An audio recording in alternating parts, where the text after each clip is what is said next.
Hey all, and welcome back to Profitability Gaming and a new video on the channel going over an Atlas strategy that I brought out recently and changing it to work for white maps.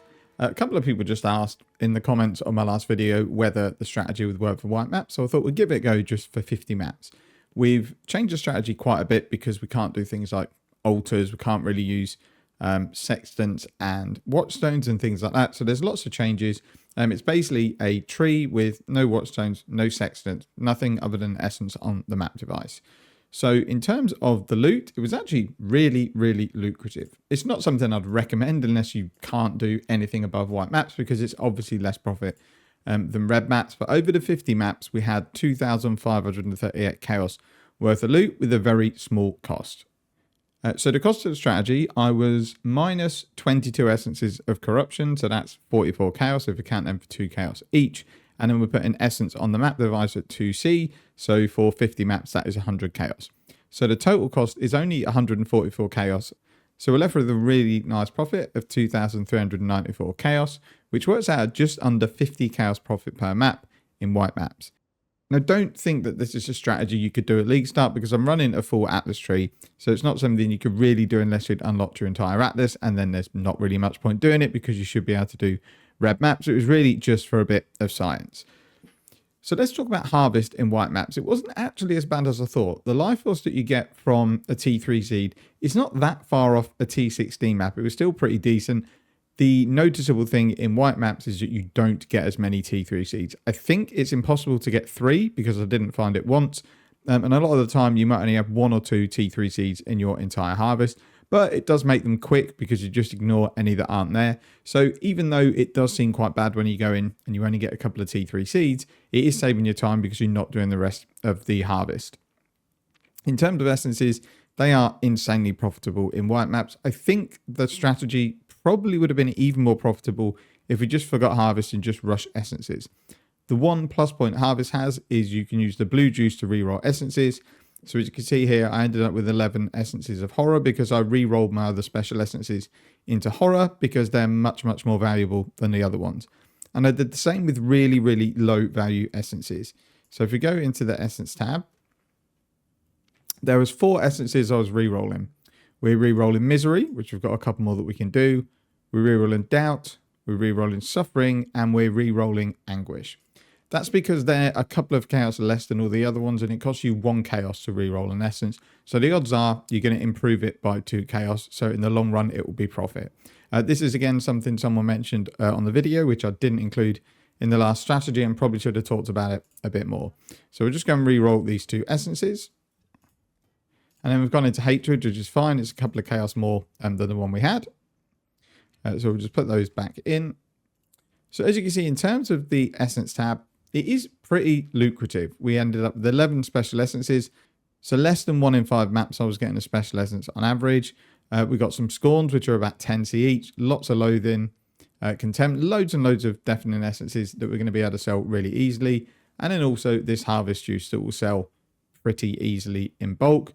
I'll keep the blue to reroll essences, and we would sell the purple and the yellow and then sell all of our essences. The only other thing we had of note drop was a fortunate divination card because I was running beach and strand, and this dropped from a beach map, I believe. And then I unblocked metamorph just because it's very quick to do at the end of the map.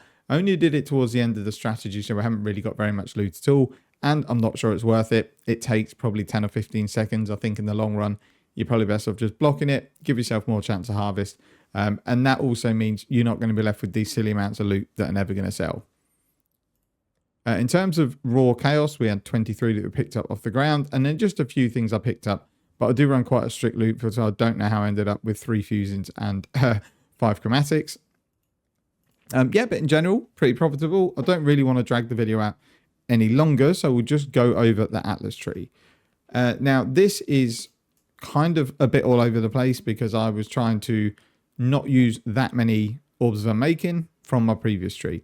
So all we've done is taken all of the top hat here to get extra effects, all of the quant, all of the pack size, map nodes, which you don't really need in white maps. So just to make sure that I sustained my beach and strands, I did take all of the map nodes. It's really not necessary, I wouldn't have thought.